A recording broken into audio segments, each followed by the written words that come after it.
Celtic crash out of the Champions League to FC Kairat. Mistakes have been made on the pitch and the boardroom and by the manager. A £50 million gamble was placed. It didn't come in.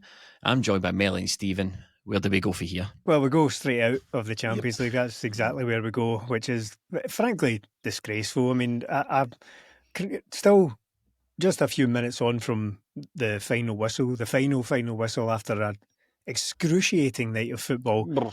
Still going to try to come to terms with what I've just witnessed, if I'm totally honest. If you've come here for sense, to paraphrase that Loki meme, you must be truly desperate to come here for some sensible takes on what we've just witnessed. No, it's a disgrace, an absolute shambles to not have scored a single goal, to barely even have created a real gilt-edged chance over 2 whole games plus extra time against, with all due respect, the Kazakhstan champions, who I, even tonight, was still really confident that Celtic would beat, and it was purely down to the fact that Celtic had to beat them. Celtic had to flex their financial and experience muscle with their elite manager and their top-class players that we all want £40 million for and all that, to use that to just about trundle into the Champions League, which is what we've built a reputation on over the last year, at least anyway. This whole stuff about how we're establishing ourselves, we are progressing as a proper Champions League club, a complete illusion, and it's popped right now, and it's over for the time being. So yeah, those are my initial thoughts. Those are my great, pretty grim initial thoughts about what I've just witnessed there. It is, it's an unforgivable result, one of the worst in living memory.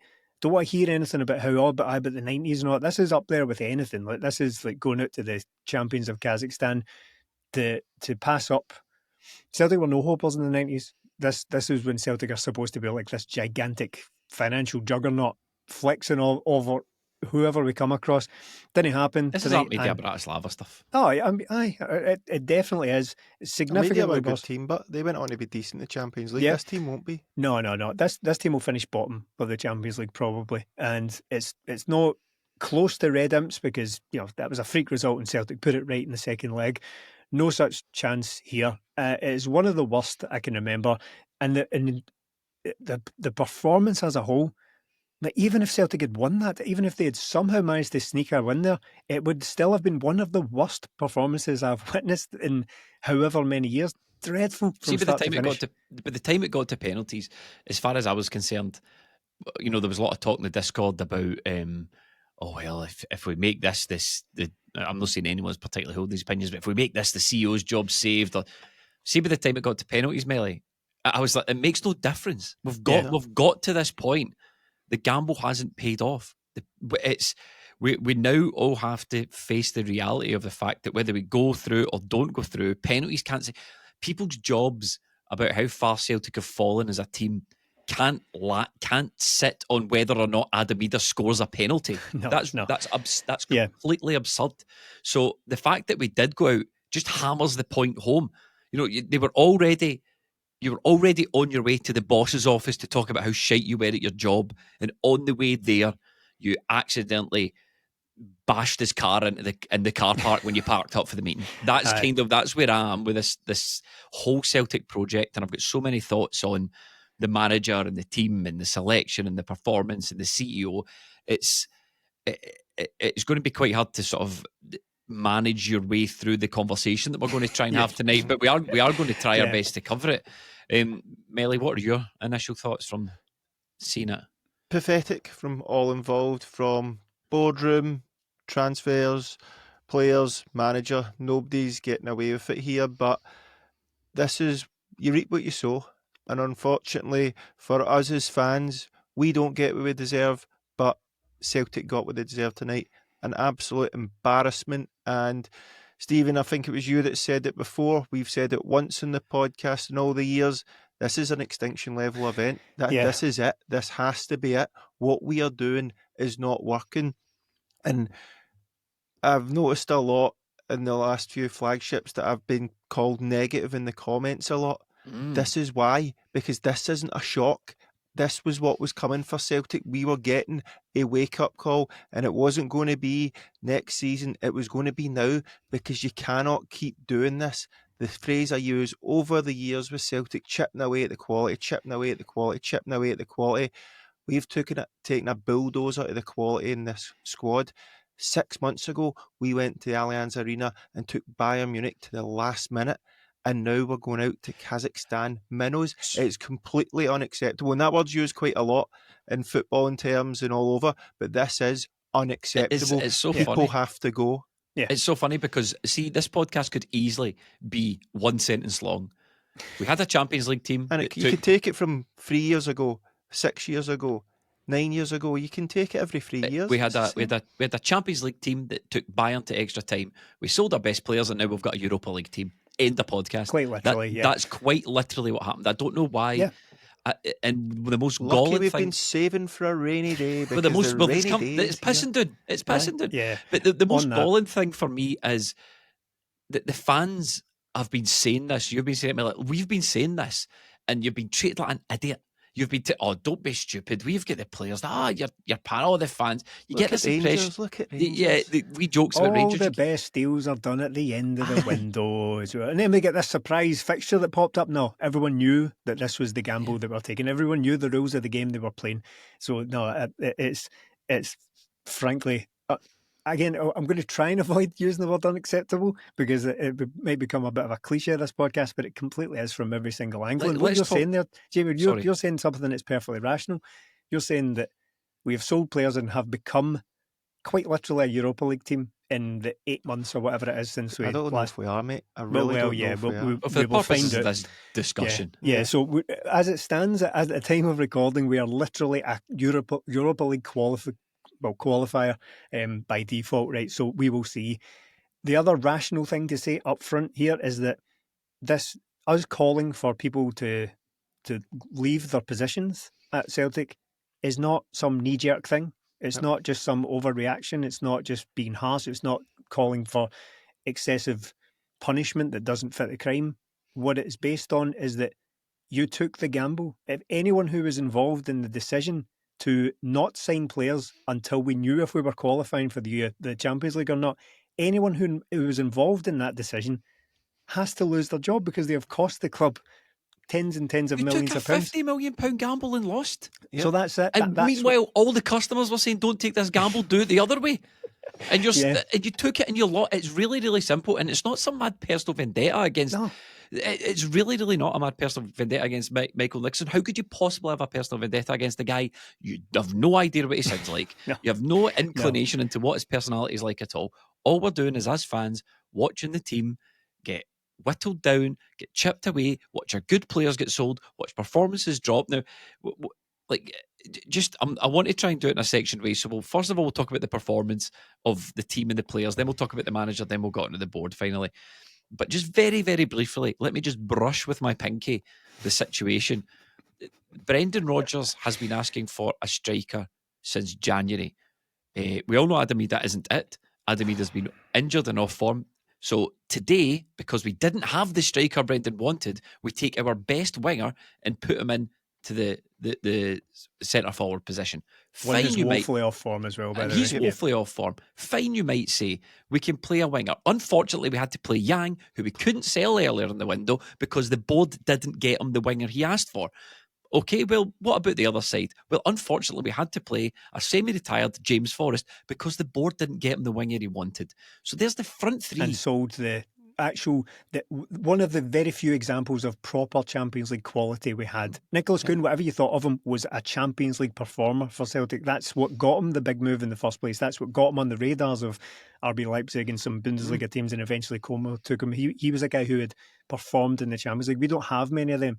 But Celtic sold him and left us with James Forrest, who's 34 and is already coming on for the last 10 minutes. So there's your front three shagged, basically. And then we finished the game with Donovan, Ralston, Scales at left back, and a £1 million player, Luke McCowan for Dundee, and no harm to him. He was a breath of fresh air when he came on.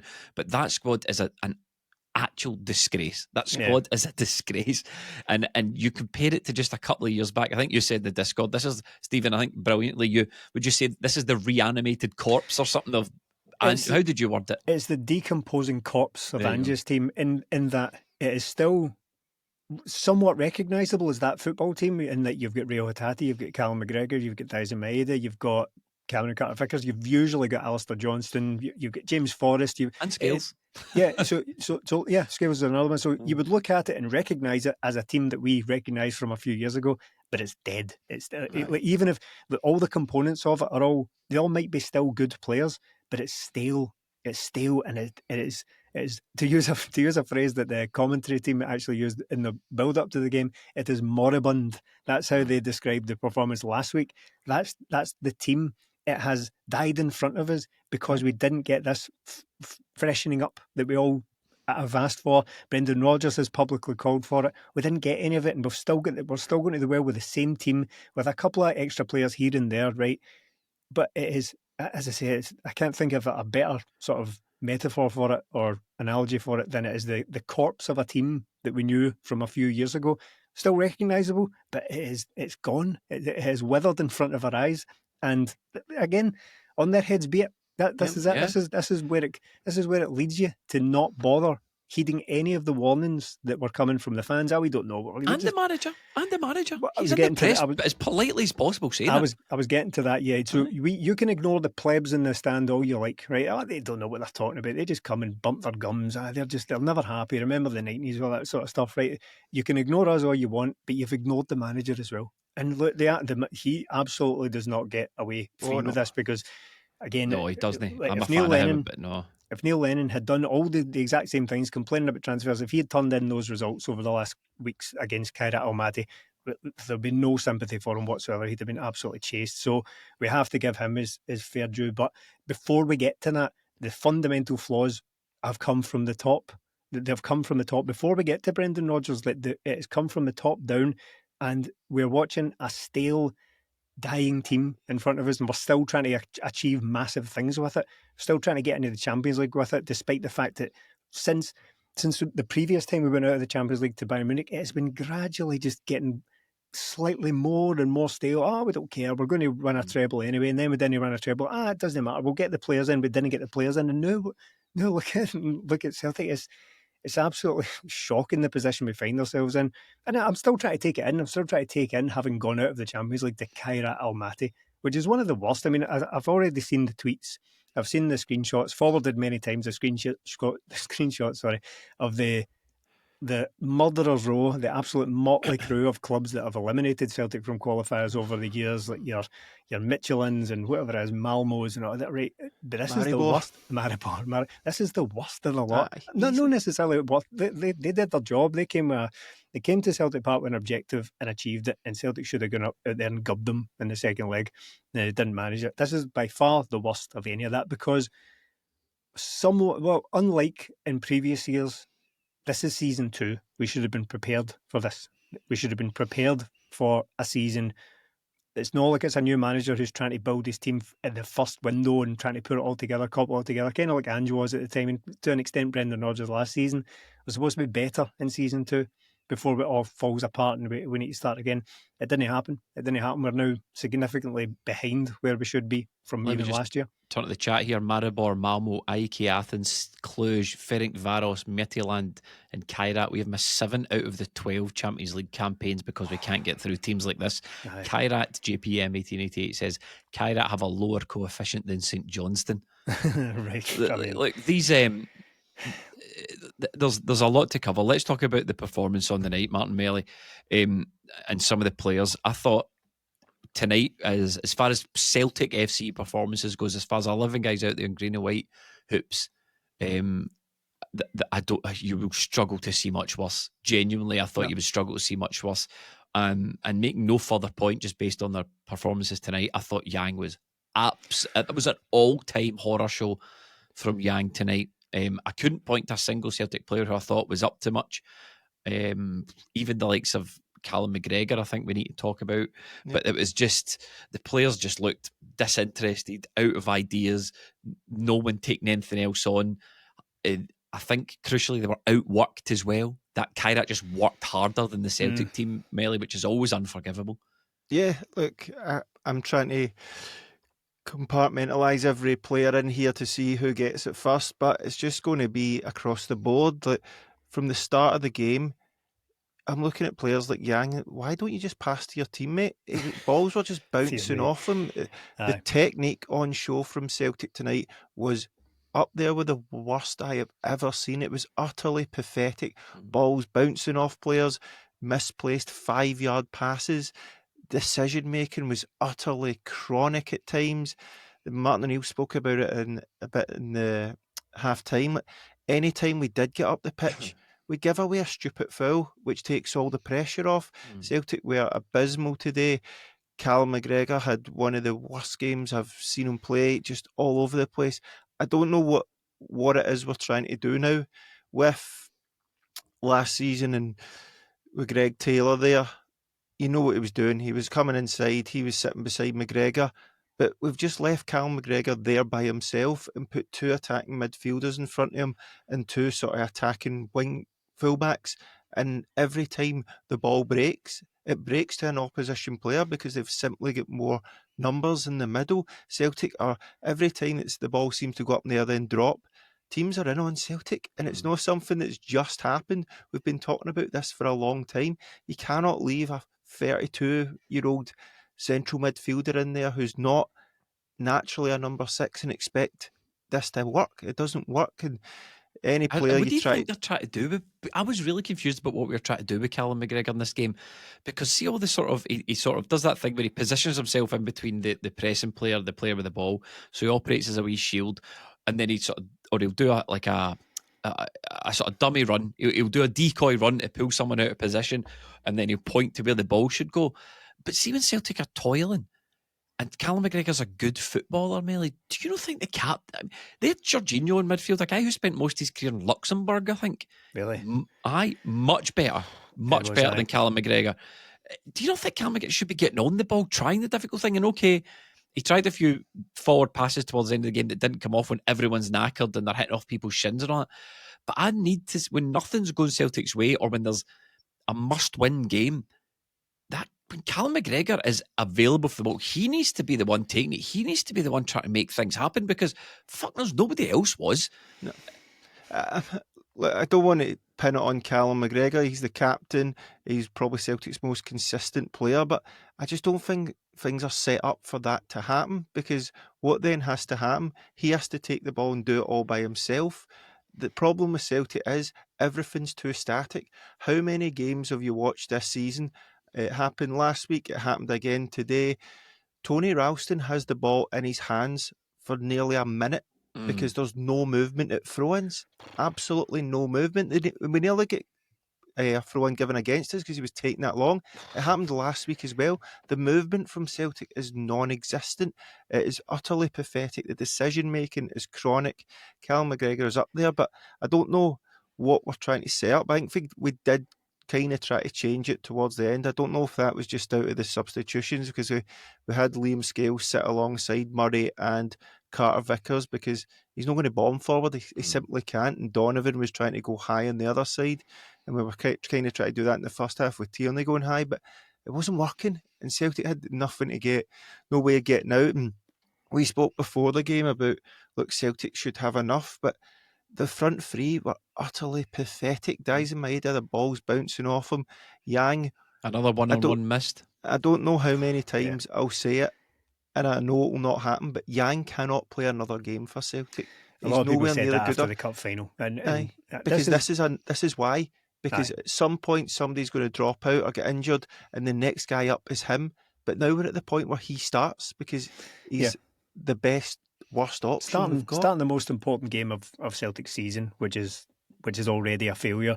So that's, as far as I can tell, Yang has had 70 appearances for Celtic now. Yeah, 70, right? That's it. It's over. Again, nothing against the guy. I'm sure he's a likeable enough, great guy around the dressing room and all that, but it's never going to happen for him at Celtic. And we've just been lumbered in this position with the guy. There's literally nobody else. Well, that's it. Yeah, that's what I'm talking about. So the absolute failure, in fact, not failure, refusal to sign a winger up until this point. It's not a failure, it's a refusal. They've chosen 100%. They've chosen to leave it to the absolute last minute. That Balikwisha might arrive. If I was him, I'd be doing a U-turn. The Balikwisha jet is changing direction. Honestly. And he's heading back to wherever it is. He was Belgium. But before we move away from it, Callum McGregor is becoming a problem now at this level. And yes, I totally get that the system seems to have failed him. We've sort of absent-mindedly brought in Kieran Tierney, who is 2/3 fit at the moment, and yet we're paying the price for having him so far up and having to come off after an hour. And then we've got Liam Scales at left back, and there isn't that support in midfield. So the decision to sign an undeniably better footballer than Greg Taylor and Kieran Tierney has come with a fundamental tactical flaw that we still haven't ironed out. There's no support in there for Callum McGregor, but Callum McGregor, this whole situation is baffling to me, because there seems to be a word I've used just a second ago, just a refusal to even acknowledge that this is a problem with Callum McGregor. So you see all those graphics that do the rounds, like every YouTube channel will have one, whether it's Celtic AM or whatever, they'll have like the graphic of, and it's the squad laid out and all the names underneath their positions, right? So you'll have Ralston and Johnston at right back, and we've all seen them, right? The graphic of the squad, and everyone's going, "Oh, look at the state of the wings. There's no one in for right wing. We've only got Yang and Forrest," and I'm like, circle, this one midfielder. Like, Callum McGregor is the only player in that position, and everyone just, I feel like I'm taking crazy pills. No one else can see it. I'm like, look at that one. You want to talk about crazy pills? See, after the cup final, we put out a tweet going, it's appalling how poorly backed the manager's been to compete in all fronts. And people were bending over backwards to talk about how great the squad depth was in this team. And you remove Nicholas Kuhn and you put Nygren in, and all of a sudden squad depth's an issue. It always has been. Squad depth in this team is absolutely appalling across the whole squad. I'll finish up what I'm saying on Callum McGregor just before we move on. I know we've all got enough a lot to say on this. It's difficult to keep it in a straight line. So the Callum McGregor problem, it's one of these things that's fine domestically for the most part, but we're exposed as complete flat track bullies as soon as we try and step up a level, because we don't have any support for Callum McGregor whatsoever. He is not cut out to be a Champions League physical all-round number 6 anymore. That's just not the case. We've got nothing else in the position. The last debate that was made about that was Bernardo can do it. Come on. Bernardo sits on the bench, and I know that is partly as a consequence of the fact that Callum McGregor simply has to play every single minute of Celtic football for whatever reason. But Paulo Bernardo came back to Celtic describing himself as an attacking midfielder. Where are we getting this idea that he's a number 6 all of a sudden? Because he hasn't done it there. I have no idea why we just refuse to even acknowledge that there is support needed in that position. Do you know why it is, Stephen? Why?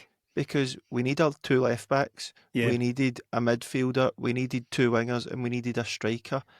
That fell down the pecking order, the number 6. Like you, I made a note, I just checked it here on the 3rd of June after the cup final, and I wrote fears for next season. Casper has a Griegsy, does an Al McGregor. That's not came. We don't find a partner for Carter Vickers. So far we haven't. We know number 6, there's a lack of creativity in midfield. Wide players don't score as many, and the striker supply issue continues. 4 out of the 6 of them are happening right in front of our eyes here, and none of them have been addressed. We've brought in a guy, GSP. We can't even play him yet. No. A final thing on Callum McGregor, right? I fear now that, I don't want to overreact to a single game, right? But I think it's been coming for a while. I fear that we're going to do that thing. We're going to go down the same road as Scott Brown. And to a lesser extent, guys like Lustig and all that. And as we're seeing with James Forrest, right? But particularly captains, we're going down the road of running these guys into the ground because we're absolutely obsessed with captains playing every single minute of football. I don't know what it is in this country where we can't even contemplate taking these guys off or subbing them out for a couple of games and bringing in a younger understudy. We just don't do it, and Celtic are refusing to do it yet again, and we're going to pay the price for that. If we haven't already tonight, we're going to pay further. I think it's worth mentioning that he didn't start against Livy, but it doesn't. I'm aware people will be saying that, but I don't necessarily, Jamie. I don't necessarily know if it's giving him a break now. He needs somebody there that's a specialist in the position. We've seen so many times in Europe, you get caught out by these. Celtic have had a decent defence all season, but as soon as it breaks, teams are in on us, and it's just in transition. Celtic are very, very poor when they lose the ball. Hatate, Nigrin, McGregor are usually all ahead of play, so teams are just in on us. I know we didn't concede tonight, but it means we lack control of the games. If we had somebody in there beside Callum McGregor doing that, but all our midfielders are number 8s, as they're called now, and they're just trying to be fluid, but it's not. We need a bit more structure in there. I was watching tonight, and I was playing a little fun game with myself on the Discord. I was just taking notes of where the ball Right. went, and I was just hitting send every time it went out of play. And honestly, it was just a repeated pattern of Carter Vickers, Scales, Carter Vickers, McGregor, Scales, long ball up front, out of play, or KT out of play. We were cutting out the whole entire midfield, and I think what you say is right, Melly. I think it's the whole team is static. I don't understand what Celtic's approach to the game is. We get I've the ball. never seen anything quite like that tonight, I've Jimmy, never to be seen honest, anything like it. We're moving the ball from side to side, but there's no midfielders like making wee dart runs or coming inside. There's nobody like changing position. You're just watching it, and there's no way that the ball's meant to just go over the head. For a lot of the game, the ball's going over the head of Hatate and Nigrin to presumably Daizen to win headers. I just couldn't understand. And do you know what was the most frustrating thing? When we brought Engels and Ida on, it clicked for a bit. It all started to make sense. Ida was coming short. Engels was going beyond. They were playing with bits of link up play between Engels and Niger. And you're like, okay, it's starting to make a bit more sense now. I just don't know if we just, once again, massively underestimated this team. But I think what you're saying is right, Stephen. This is just a dying Celtic. It's a corpse of a team, as you say. It's okay. We've tried to add a few players here and there, but not enough to revitalise it. And after watching that tonight, I am just so ready for a clear out. Even players like Rio, I have seen all. Rio Hatate is not a terrible footballer, but he's not going to get us out of these holes. He's not going to get us out of the holes that we find ourselves in. And I am more than happy to let the guy go and try something else in that position. I just think we desperately need a change. There's so many players there who I would just be happy for various reasons just not to see play for Celtic again, because it's evident that it's the momentum that this side, we got a load of momentum under Ange, all these new players and exciting foot. That is completely ground to halt now. There's no momentum behind this Celtic team, whatever. And tonight was just a symbol of that. I think across the board, no one stood out. We were talking before the game, and usually when we get through these ties, one player stands out. And do you know what? Ironically, if maybe started, it might be Luke McCowan. I did think he was a breath of fresh air when he came on, albeit not huge quality, but I just really, really struggled. Could have scored at least, McCowan. He had a goal that almost kind of crept in via deflection. That was something to write home about. I'm just struggling with that performance tonight from every player. Nobody showed up for Celtic, which is really, really unusual for Celtic. And then see on that, Jamie, but that can't be the case. It can't be the case that 11 players were bad and then you make 5 or 6 subs and they're all bad. That's symptomatic of a wider problem, isn't it? No, because but if you keep taking players out and the players that come in are just as bad, that's a tactical, that's a motivational problem. That's not just 11 individuals out there having a bad game, is it? Well, it's not, but if I run through the team that started the game, I've got notes on my phone here. If I run through the team that started the game, but let's just forget the back three, the back three of Scales, Schmeichel and Carter Vickers, right? Ralston, we just know he's not good enough. We've seen the Ralston story 1 million times. Kieran Tierney had an awful football game. This thing about Kieran Tierney getting hooked after 60 minutes, I don't get it. He was at Arsenal all last season. He played a lot of football. He's had a full pre-season. He didn't play a lot of football. What do you mean he didn't play a lot of football? He came on in the odd game here or there. Did he? Well, he's had a full pre-season and he was at Arsenal last season. I just don't get why he's only played 60 minutes. What I'm alluding to is, does he have an injury we don't know about? Or is this Kieran Tierney's Celtic career, is it 60 minutes? Wear and tear. Just general wear and tear over a long career. Yang and Forrest, absolutely shocking. And Daizen was crap as well. So, with the best will in the world, whatever system you're trying to play, if 5 of the 11 are just nowhere near good enough, then I don't really know where to fully park the blame. It's a real shame that after a game like that, we're left thinking about how really Celtic probably should have just sold Daizen this summer. Like, if he's never going to be worth more, if you're obsessed with this getting the absolute maximum value out of players as Don't give him possible, any ideas. they probably should have sold him this summer. And it's not just a knee jerk to that performance. He hasn't been good, and he's never. There's no chance he's going to score like 33 goals this season. There's absolutely no chance of that.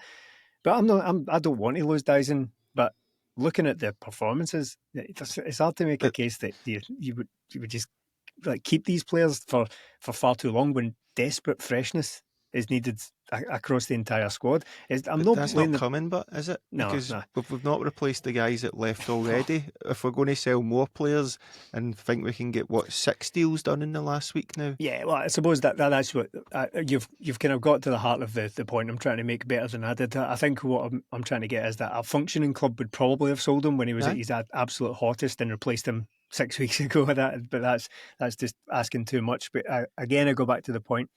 If it is and Brendan Rodgers, Jamie, you made the point quite recently on a flagship podcast that this is the first time we've ever been expressly told about this, that we have been explicitly told from Brendan Rodgers that the stated aim behind the scenes is that they wait till the end of the window.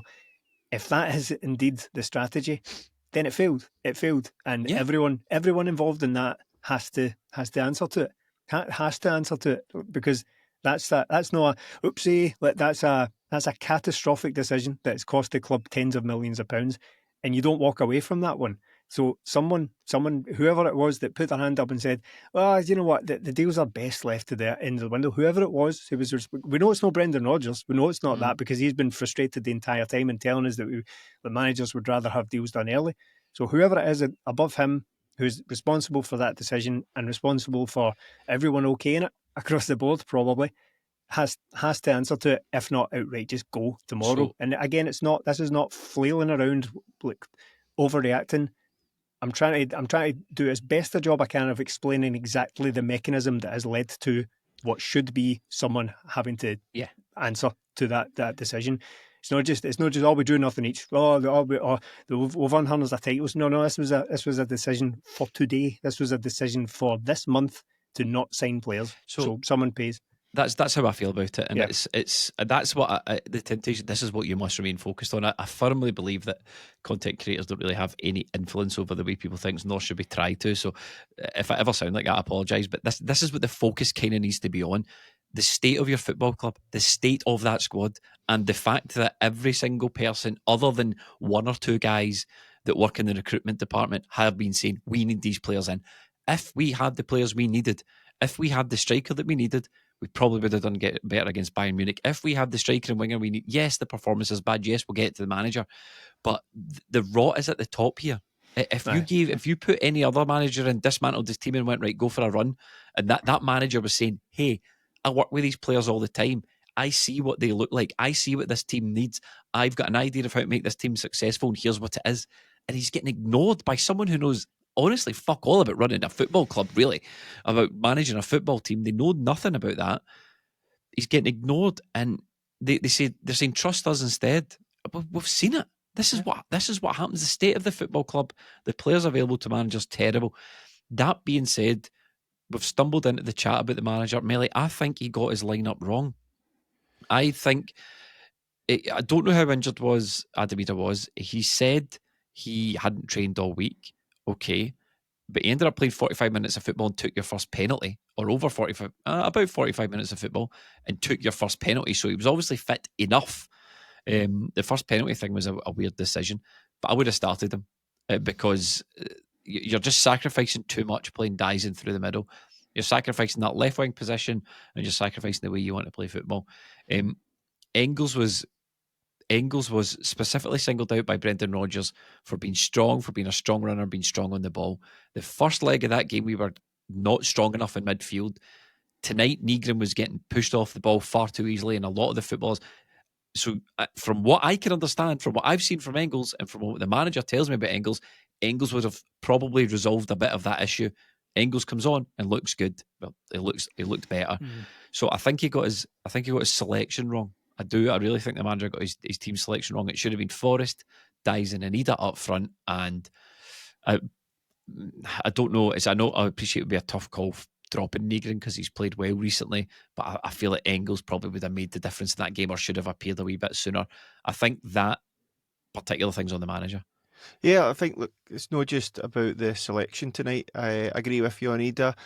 I always say he does better in away games. It's been very, very difficult to defend him at all this season, but you seen when he came on, he actually dropped in and started to link up the play. But again, with the Celtic, how long are we going to keep pursuing with this?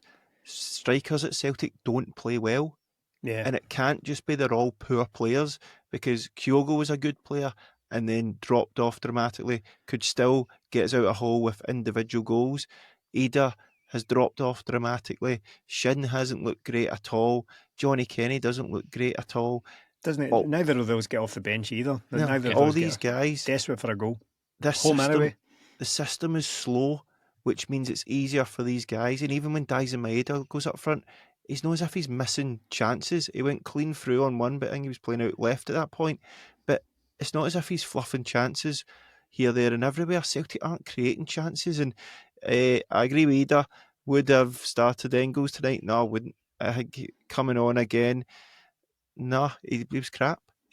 Corners Aye. were utterly pathetic. That's a dead Some of ball the that you have some to of the cross decisions in. he does make are odd. I have to admit it. Some of the decisions, like with the corners, when he takes out swingers when it's screaming for an in swinger, he's cutting back on himself, and when it's asking for a sort of a chip ball or a swung ball right across the front of the box. I was Yeah. tearing my hair out a wee bit, but There was. Oh, remember the glory days when he was brown at corners about 3 weeks ago? We were all so Aye. young and innocent back Aye. then. What days they were.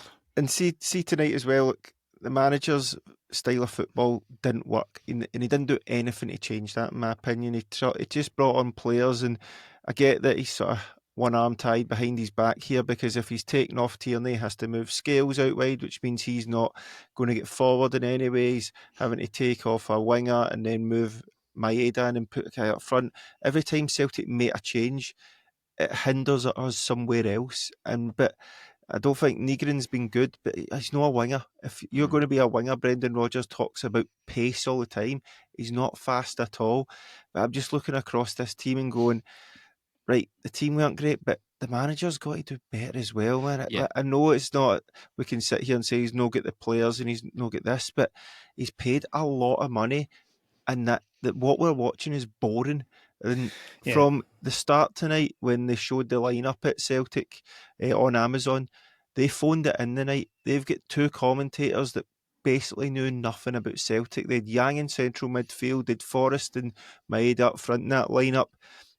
They phoned that in, and the reason it became interesting was because they don't know anything about the Celtic players. They're just reading stats and information they've got about them. But then when they're watching the football, they're going, this is slow, this is passive. I noticed that, yeah. That's what they can focus on. And it's plain for everybody to see. We see it all the time. It's just simple things like Celtic are in the ascendancy, and then it drops off. And then it goes back to the defence, and then it starts again, and then there's no movement. Like Tony Ralston standing there for ages trying to take a throw in. Why is that happening at this level? Yeah. That's not just players you can put that on, because Brendan Rodgers keeps saying, oh, we want to play quicker. Well, why are they not doing it? Because that's what you should be drilling in training. You should be drilling them that's not quick enough. Yet every single game we see the same thing. It's slow and passive. Maybe that is the plan. Rodgers. He keeps saying he wants to play really quickly, and then what he does is plays really, really slowly just to throw the other team off. They're all mesmerised by it. What's going Telegraph on? it. So I'm a Brendan Rodgers fan. We had the thing a couple of weeks ago about whether or not he should get a new contract, and I can't remember how the votes fell, but I certainly said that I think he probably should.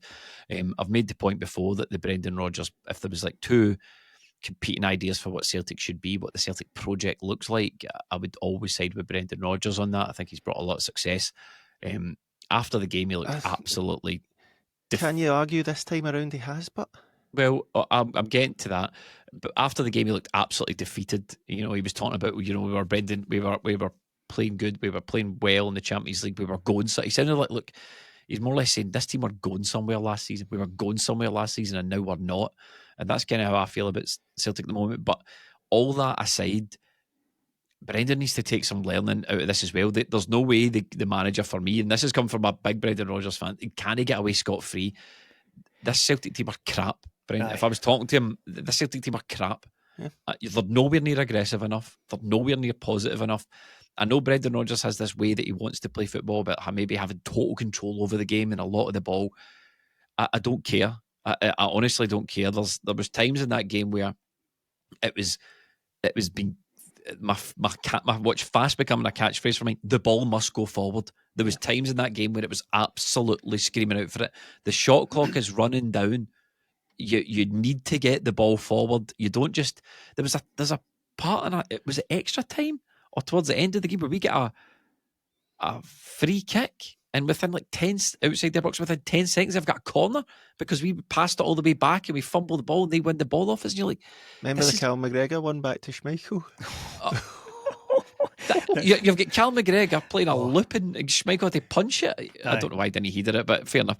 But look, Brendan needs to learn that I really do appreciate he's got one hand behind his back because he will say, what do you want me to do? I'm passing the ball, I'm breaking the lines, I'm getting it to the wingers and they're booting it out of the park.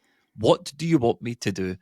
I just want you to have a team that looks inspired because that Celtic team that's your reputation on the pitch.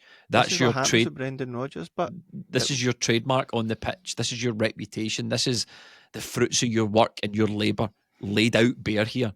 You're being judged on this, and it's no good enough. It's really not good enough. He's not getting away scot-free.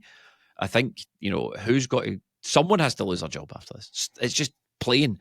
I don't think it's Brendan. I think that the rot starts at the top. Well, he's unsackable anyway. I mean, this is a position you get yourself into by appointing Brendan Rodgers in the first place. Any manager would be unsackable right now. Doesn't matter who they are. No manager would be getting sacked after this result. Probably, but that's because it's Celtic and it's one of the safest jobs in Europe. Look, Neil Lennon should have been sacked after several failures to qualify for Europe, but they don't because the managers are put there by the majority shareholder. The guy who owns 35% of the club or whatever puts them there and refuses to sack them until months and months and months have passed. So Brendan Rodgers is literally unsackable by Celtic, so we can forget that right now. They will never ever pay him millions of pounds to go away, which is why I think giving him a new contract is utterly absurd, because all it does is further entrench him in the club, and you cannot get rid of him ever. However bad it would ever get, you cannot sack Brendan Rodgers because they're not going to pay him 3-4 years. They're not going to pay him £10 million to go away. It's not a Premier League club, so they're never going to do that. I think any contemplation of giving him a contract extension is ludicrous at the moment because you would I think so as well now. I think there can't be any talk of it's not that he's I know it's not couched like this. He's not screwed his chances of getting a new deal, but I do think any talk of it at the moment is just ridiculous. It's absurd. Which was my point. My point all along, whenever I've been asked about it, is that I want to see how this season plays out before we even talk about it. Why is there this rush just now? Because Celtic haven't been good, and lo and behold, this is where it gets. So any talk about extending Brendan Rodgers' contract is silly to me at the moment, because you only extend a manager's contract, in my opinion, if things are getting better. Why would you ever extend the contract of a team that's getting worse? And I know there are reasons for that, right? But you have to look at history here. I know we're a club that's sort of obsessed with history but never really learns from it, right? But Brendan Rodgers has never been at a club for any longer than about 3 or 4 years. And in each occasion, it ends this way. It ends with it getting up. And that's not exclusive to Brendan Rodgers. That's basically a manager thing. But he's never been at a club for 6-7 years and all this stuff we're talking about building legacies. No, he's never done that. So usually what happens is it has an impact, a great impact, and after 2 or 3 years it starts to dwindle and he moves on. It happened he gets sacked a couple of times in his earlier careers. I think Swansea, he didn't get sacked from Swansea, but then he went to Liverpool and it had a great impact and then was sacked. Came to Celtic, had a great impact, started to dwindle but walked away. Went to Leicester, had a great impact for 2 years, dwindled away, they would nearly get relegated, and he was sacked. And now, the same thing, it's not exclusive to him, but what we're doing is we're ignoring these patterns that happen with managers in general. Again, it's not exclusively a Brendan Rodgers thing, but we're blinded by this. I bet he's a good manager, I bet he's been successful in the past. that doesn't figure into a new contract extension. It's about the here and now. Like, why are you looking past now 8 months of decline in a Celtic team, and as we're getting sort of more and more boring, more and more toothless, again, mitigating circumstances to that granted, but the style of play isn't exactly helping. We're looking past that to stuff that's happened before that. I would give him a contract based on trebles from ages ago. I don't see the sense in it at all. I'm not again. Want to be absolutely clear. I'm not saying sack him tomorrow. I don't think that's reasonable. I think what we need to do is we need to give him some players. Aye, but at the end of the season, that's it. That's it. We'll part ways and we'll start again. There's no sense to me at all in extending it, because even if we'd qualified for the Champions League tonight, what's going to happen is with this team, we're going to get. I'm actually partly thankful this isn't going to happen. Right, cards on the table. I'm actually partly thankful it's not going to happen. This team would have been humiliated in the Champions League, eviscerated by the likes of like PSG or even like some German or Spanish teams, murdered. Right. And that's not going to happen yet. What we would have done is get absolutely humiliated, banked another 40, 50 million quid, no spent any money again next summer, and been exactly the same situation. I can't face it anymore. Let's just change it at the end of the season. The problem with that is, as you say, I've never seen such a I've never seen a manager come to a football club.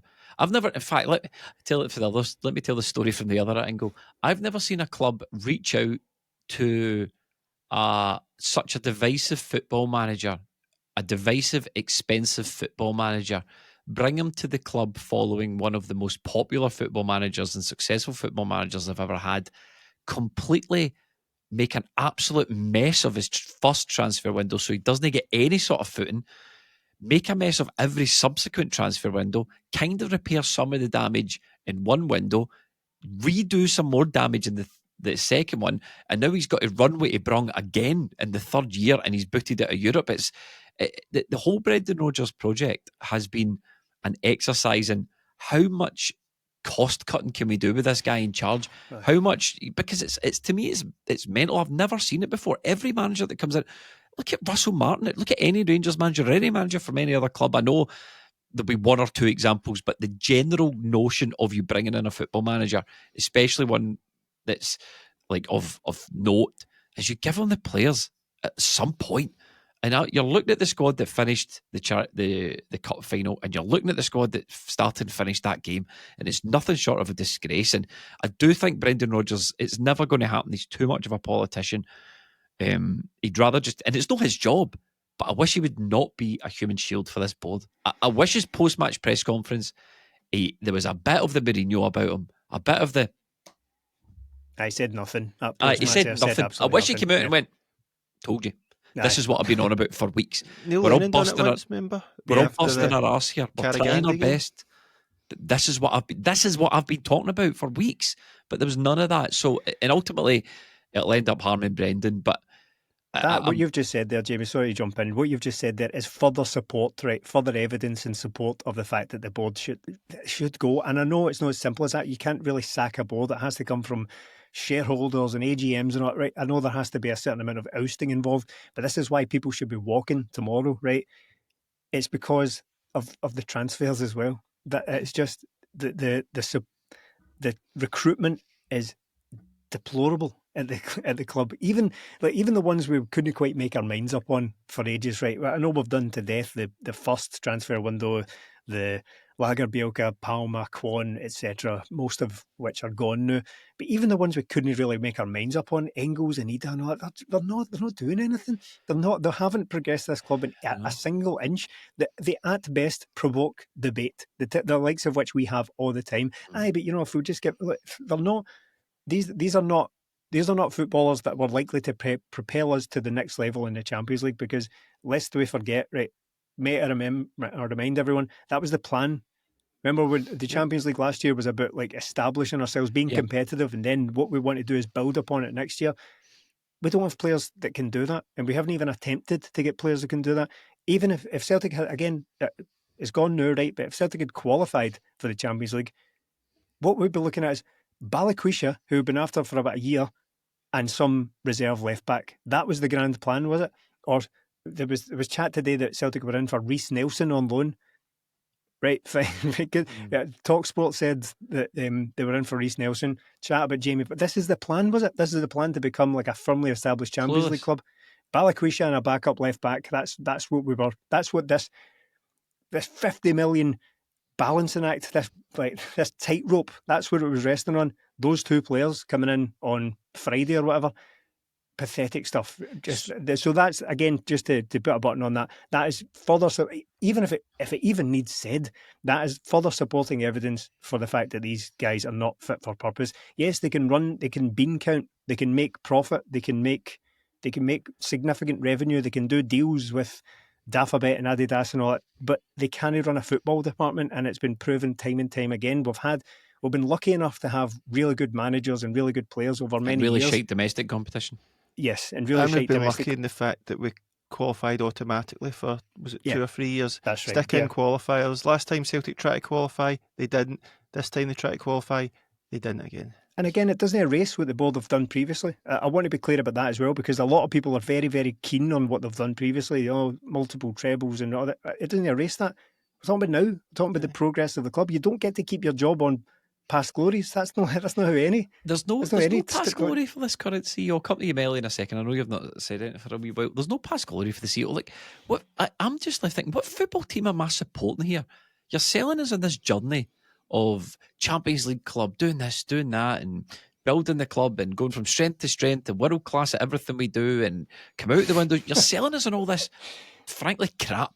Aye. And not only are you selling it to us, you're charging us a fortune for it. Yep. And we're not getting it. And I think the most galling thing is, and I think there's no way in any walk of life anyone can keep their job after this.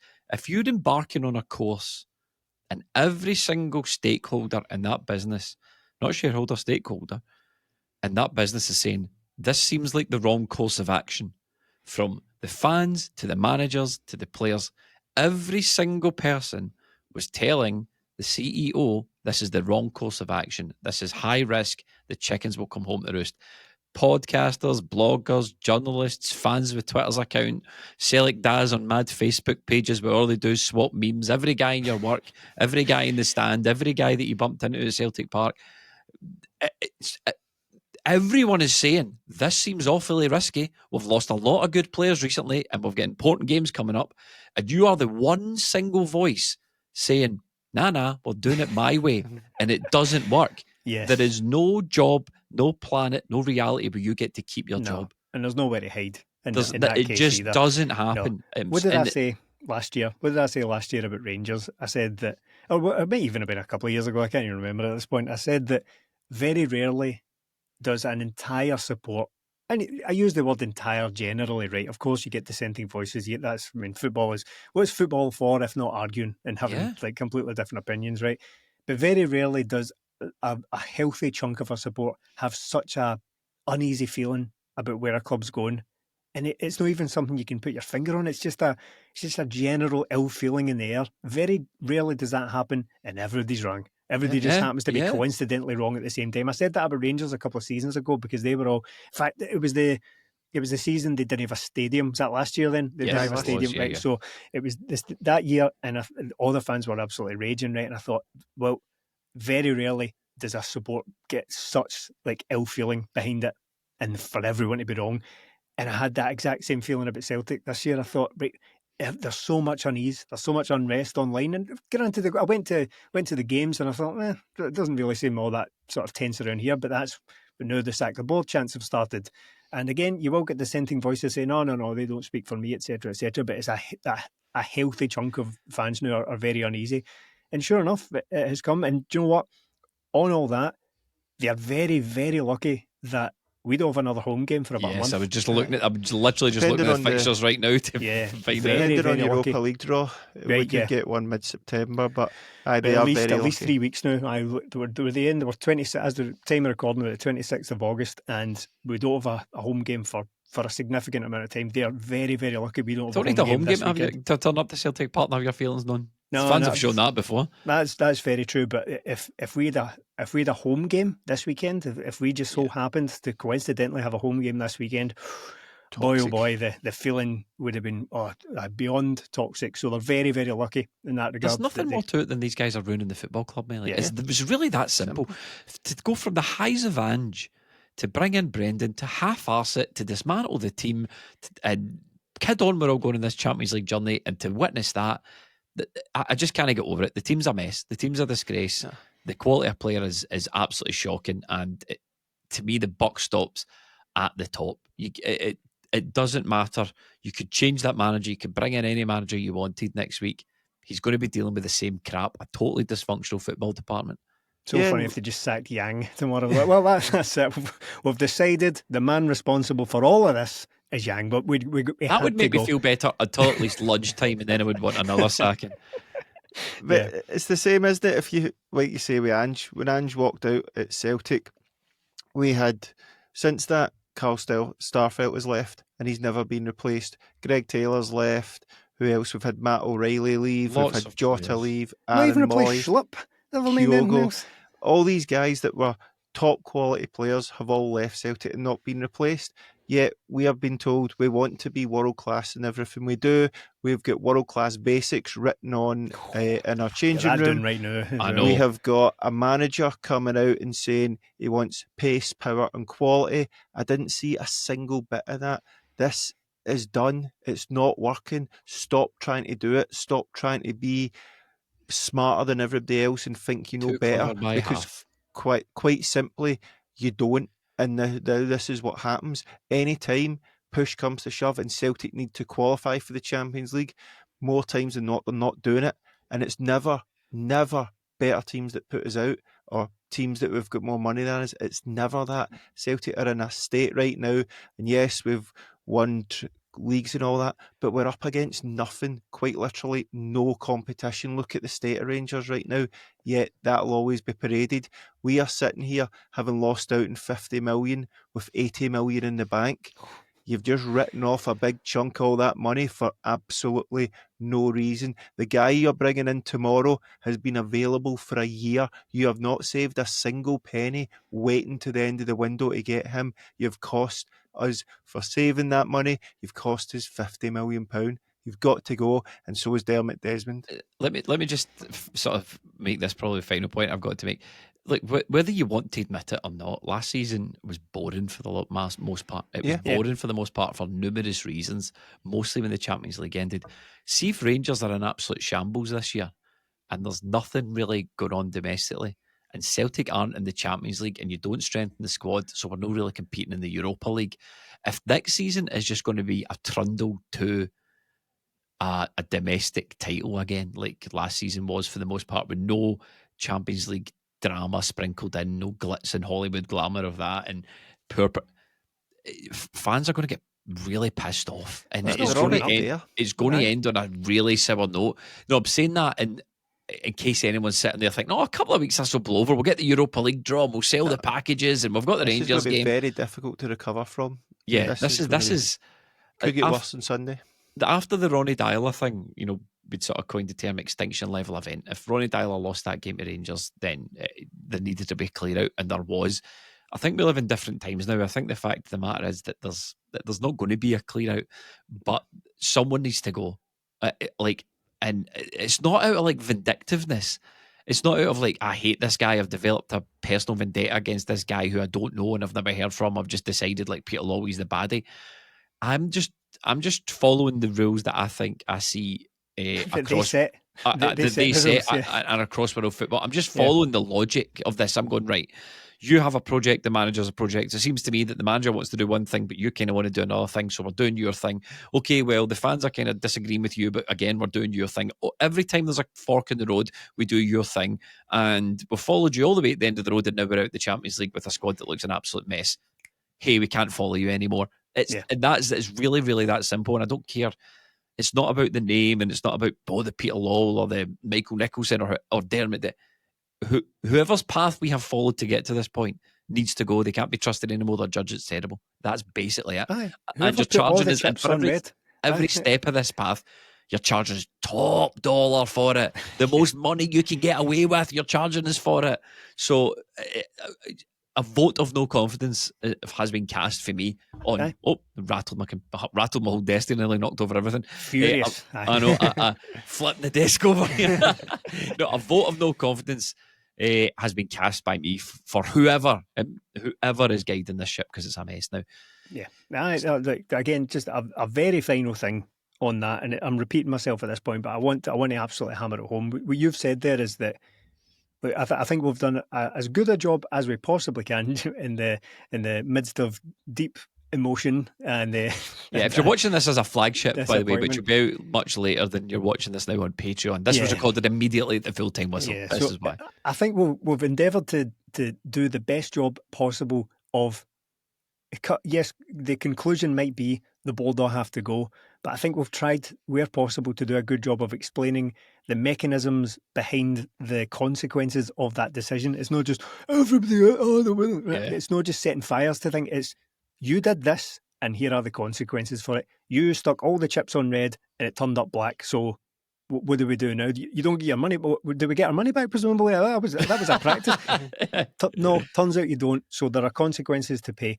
You chose, and Brendan Rodgers told us, you chose to not do any proper business until the end of the window.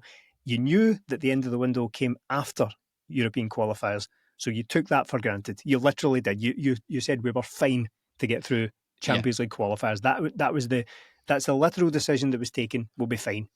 We weren't fine, so whose head is it on? Who came to that decision? And don't say Paul Tisdale, because no one knows what that guy does anyway. It certainly can't be David Pleat getting marched out the door. Sorry, David, you've got to go.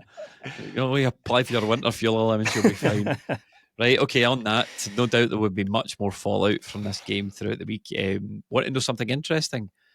We are scheduled to be up for the pre-Rangers press conference. So we'll see if that invite. We'll see if that invite still stands. Recall email. Yeah, we'll see if that invite still stands. But if we go to that, we'll keep you posted on it. Listen, thanks so much. There's been a lot of really good interest in the Patreon the last couple of weeks, especially after tonight. We really are thankful that you guys trust us. You want to hear from us and you're willing to pay for it.